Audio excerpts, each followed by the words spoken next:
político de Brasil comienza a despertarse ante la grave crisis que atraviesa el gigante de Sudamérica como consecuencia de la gestión de Jair Bolsonaro al frente de la pandemia. Gobernadores de 17 estados firmaron un documento en el que acusan al gobierno federal de distorsionar la información sobre los recursos asignados para combatir al coronavirus. La carta fue firmada, entre otros, por el gobernador de San Pablo, João Doria, líder opositor que asoma como posible candidato a presidente en 2022, pero también aparecen aliados a Bolsonaro disconformes con el manejo de la situación sanitaria. En medio de esta tensión política, Bolsonaro intenta avanzar con la agenda privatizadora de su ministro de Economía, Paulo Guedes. La empresa estatal de correo postal, la mayor de América Latina, y la compañía energética Eletrobras son dos de los objetivos que tendrán que pasar por la votación del Congreso. Estou tendo a grata satisfação de retornar a essa casa, agora trazendo uma medida provisória que visa a capitalização do sistema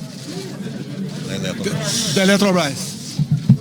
Então, a Câmara e o Senado vão dar a devida urgência à matéria, até por ser uma medida provisória, e a nossa agenda de privatização, né, essa MP não trata disso hoje em dia, mas nossa agenda de privatização continua a todo vapor. E nós queremos sim enxugar o Estado, diminuir o tamanho do mesmo, para que a nossa economia possa realmente dar a satisfação, dar a resposta que a sociedade precisa. El gobierno defiende la medida con el argumento de saldar el déficit generado por la inyección de ayuda en bonos y aumentos para las clases más desfavorecidas de Brasil a raíz de la crisis de la COVID-19. En el último tiempo, Guedes se ha mostrado crítico de algunas decisiones del Plan Alto que se contradicen con la agenda liberal del gabinete económico. Una de ellas fue la decisión de Bolsonaro de desplazar al CEO de Petrobras, Roberto Castello Branco, nada menos que un hombre propuesto por Guedes. Nós não temos uma briga com a Petrobras. Nós queremos, sim, que cada vez mais ela possa nos dar transparência e também previsibilidade. Não precisamos esconder reajustes ou seja lá o que for no que integra o preço final dos combustíveis. Bolsonaro lo reemplazó por un militar, el exministro de Defensa de Temer, Joaquín Silva. El motivo del cambio se debió al drástico aumento de los combustibles. El sector camionero, un aliado importante dentro de las bases de apoyo social con las que cuenta Bolsonaro, había amenazado con un paro.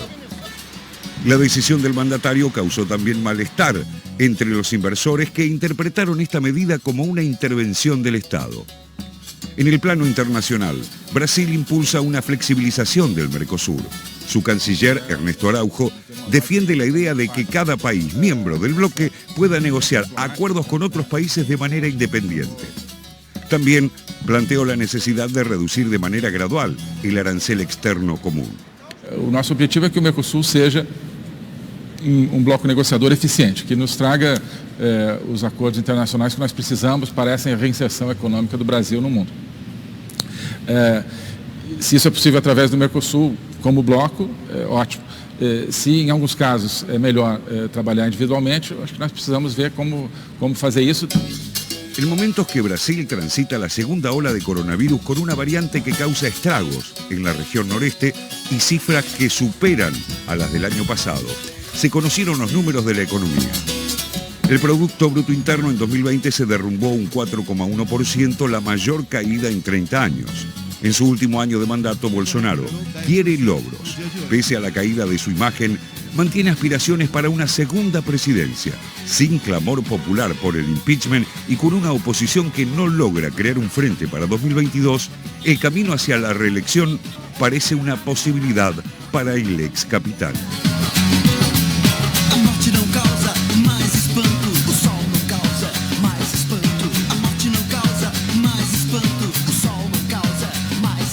Lo vemos recién en el informe, esa imagen de un presidente, Jair Bolsonaro, llegando al Congreso, escoltado también por el presidente de la Cámara de Diputados y de Senadores, anunciando que la agenda de privatizaciones continúa a todo vapor. También me parece, Rulo, en una especie de, digamos, símbolo político para el interior también de sus aliados dentro del Congreso, porque no es casualidad que lo hace a un mes de que hayan cambiado las autoridades dentro del Congreso y que sabe que tiene ese respaldo también para avanzar y para responder también a esas presiones del ala más liberal o ultraliberal dentro del gobierno que le venía exigiendo avanzar con esto, algo que se había suspendido durante este año de pandemia, ¿no? Bolsonaro empieza a trabajar pensando en las elecciones del año que viene. En octubre del 2022, que piensa volver a ser candidato, volver a revalidar títulos, y está trabajando, como vos decís, con las distintas salas del gobierno. Lo que había hecho en Petrobras, evidentemente, que fue el anuncio, todavía no se concretó, pero el anuncio del reemplazo del presidente por un militar de su máxima cercanía, obviamente había caído muy mal al ala más neoliberal, que está representada, digamos, por Paulo Guedes. La ratificación de que va a insistir con el tema de las privatizaciones, y sobre todo con Eletrobras. Eletrobras es una pieza fundamental, porque estamos hablando de la principal empresa eléctrica de toda Latinoamérica. América Latina, inclusive ni México tiene una empresa del nivel de Eletrobras, y una serie de organismos que también van a pasar a manos privadas. Por lo menos este es el propósito, que suceda durante este año y lo que le quede del próximo. Vamos a ver un poco cuáles son estas firmas, estos entes en algunos casos, pero Eletrobras y Correos... Esas son, claro, las dos, digamos, empresas públicas con las que llevó este proyecto al Congreso, ¿no? Y después figuran otras empresas como la Agencia Brasileña Gestora de Fondos Garantizadores, también, no sé si lo tenemos por ahí, pero los trenes urbanos, que también acá lo tenemos en la última plaquita, los trenes urbanos. Digo, hay una gran cantidad incluso de compañías, y de hecho dentro de los puntos, lo hacía una investigación O Globo, esto que analizaba esas promesas de campaña en materia económica y que no habían sido cumplidas, solo una de ellas había sido cumplida por el presidente. Digo, en esta lógica también de distintos sectores presionar a Bolsonaro para que cumpla con esas promesas de campaña, dando respuesta al ala, como decías vos, liberal dentro del gobierno, ¿no? Sí, hubo inclusive una manifestación, una explicación que yo diría que deja mucho que desear, porque se habló de que el déficit público que está teniendo y que se agravó con el tema de la pandemia requiere de esto. Nunca es un buen consejo, ni en el sector público ni en el sector privado, vender activos para responder a deudas corrientes, digamos, a gastos corrientes, que es lo que estaría planteando hacer con el tema de las privatizaciones. Yo creo más como excusa que como escondiendo un poquito cuál es el sentido político. Y si hablamos de crisis, veamos un poco cómo impactó el tema de la pandemia en las economías de la región, fundamentalmente el Mercosur, que volvió a estar aludido por el canciller, lo veíamos Araújo, con respecto a la posibilidad de que cada país se encare por sí mismo acuerdos comerciales, tratados de libre comercio. Sí, algo que pone en tensión, por supuesto, ese acuerdo Mercosur, también Unión Europea. Una de las presiones también que está sufriendo este acuerdo es también la Unión Europea, determinados países, principalmente Francia, está presionando a Brasil por el tema también de la cuestión ambiental, ¿no? Donde le están pidiendo exigencias bien fuertes. Pero acá vemos comparativamente también esta tasa de crecimiento del Producto Bruto Interno, donde vemos la caída de Brasil de 4 puntos, 4%, Argentina 10%, Paraguay 3.5%, Uruguay 4%. En el caso de Brasil se conoció el dato, este es el dato oficial que se conoció esta semana, es menor al que se estimaba anteriormente, con lo cual Bolsonaro lo pudo exhibir como diciendo, bueno, estamos empezando a recuperarnos. Sin embargo, hay muchísimas dudas, muchísimos interrogantes sobre qué va a pasar en Brasil el año que viene, con esta estimación del 3,5%, mejor dicho, el año corriente, el año actual, 13,5% de recuperación. Y muchos se preguntan, ¿lo logrará si se plantea esta crisis, esta pandemia en los términos de que números muy optimistas, ¿no, Rulo? Bastante optimistas. Me parece, sí, también que se plantea el tema ahí del Mercosur. Déjame mencionar simplemente al pasar esto también este mensaje del presidente brasileño que dijo que va a estar aquí en Buenos Aires para esa cumbre del Mercosur, y también mandó saludos a la Argentina y apoyó el tema de la renegociación de la deuda con el FMI. Sería la primera reunión entre el presidente argentino y el presidente brasilero presencial, sí. Efectivamente. Una cuestión que me parece que hay que sumar al análisis que estaba ya insinuada y analizada en el informe, es el manejo de la pandemia en Brasil, que viene siendo desastroso desde casi cualquier punto de vista que uno lo mire. Estaba revisando algunas cuestiones hoy. Hubo uno de los días de esta semana en donde hubo casi 2.000 muertos en el día en Brasil. Hay 20 estados cuya capacidad de terapia intensiva está arriba del 80%, en Río Grande do Sul ya está arriba del 100%, es decir, están dejando a gente afuera. Hay una cepa muy dañina que comenzó en Manaus, que ya está totalmente desperdigada, digamos, por el territorio brasilero, incluso ha llegado a la Argentina, y hay mucho análisis en el gobierno argentino sobre si cortar o no los vuelos con Brasil y la comunicación con Brasil. Es decir, una gestión de la pandemia malísima. En el caso de Manaus, José, que mencionabas, sí.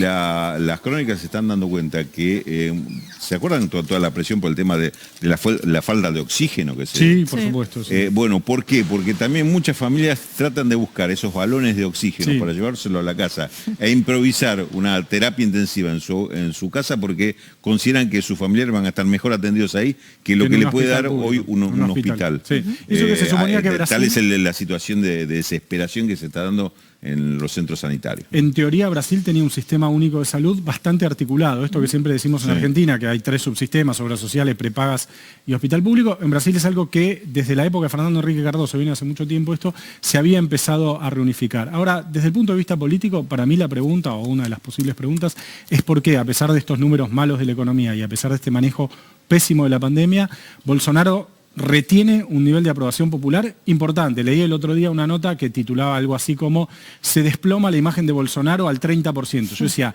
si conserva 30% en medio, pensaba, si conserva 30%, hablaba conmigo mismo, ¿no? Si conserva 30% en medio de esta situación tan caótica, es relativamente, muy llamativo, un poco como Trump, que perdió las elecciones, pero después de un manejo tan malo. Tengamos en cuenta que además hay 17 gobernadores que se han pronunciado abiertamente en contra del presidente Bolsonaro por esta disputa por el tema de la pandemia y cuál debería ser la respuesta, ¿no? Gobernadores, y entre ellos el propio João Doria, del distrito más importante, San Pablo, donde defienden criterios de cuidado, de prevención. Compran vacunas por su lado. De los cuales Bolsonaro prácticamente se burla, digamos. El tema del 30% también, van 2 años de gobierno, ¿no? Y ahí aparece también cuando uno hace los análisis comparativos entre los primeros 2 años de cada uno de los presidentes, expresidentes, ahí sí aparece comparativamente como muy bajo Bolsonaro, ¿no? Digo, para hacer los 2 primeros años, pero en el medio tuvo una pandemia también, la administración de una pandemia. Ninguno de los presidentes tuvo un manejo tan malo de la gestión de la pandemia como Bolsonaro.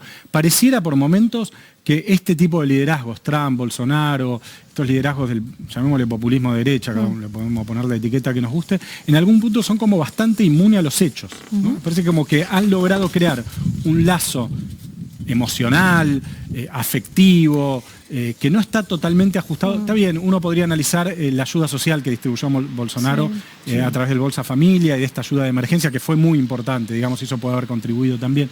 Pero hay una parte de esta comunicación que es inmune a los hechos. Una crítica que se le hace mucho al populismo de izquierda, ¿no? Dice, bueno, es una mala gestión la de Chávez y a pesar de eso lo siguen votando y votando. Pero hay una condición que empieza a aparecer, el tema de que en este tipo de expresiones de derecha, las posturas de extrema derecha, las posturas ultra personalistas, parece que pagan bien. Sí, y un último apunte y ya vamos cerrando, la total ausencia de reacción popular en Brasil. Veíamos en Paraguay lo que está pasando, en Brasil con una gestión pésima de la pandemia, como decíamos recién. las calles están totalmente en calma, ¿no? Bueno, un Brasil también que viene de unos años también de crisis política tan fuerte que dinamitó la fragmentación de la izquierda, toda capacidad de articulación, y lo estamos viendo, las consecuencias políticas de eso. No digo ni siquiera de movilización partidaria y, digamos, digitada por organizaciones políticas, sino también social y también de cierta, lo que uno ve, por lo menos desde afuera, es una apatía total a lo que está pasando en términos sociales y políticos en Brasil, y eso, ¿quién lo capitaliza? Bueno, estos sectores, ¿no? Los sectores de la extrema derecha en este momento brasileña.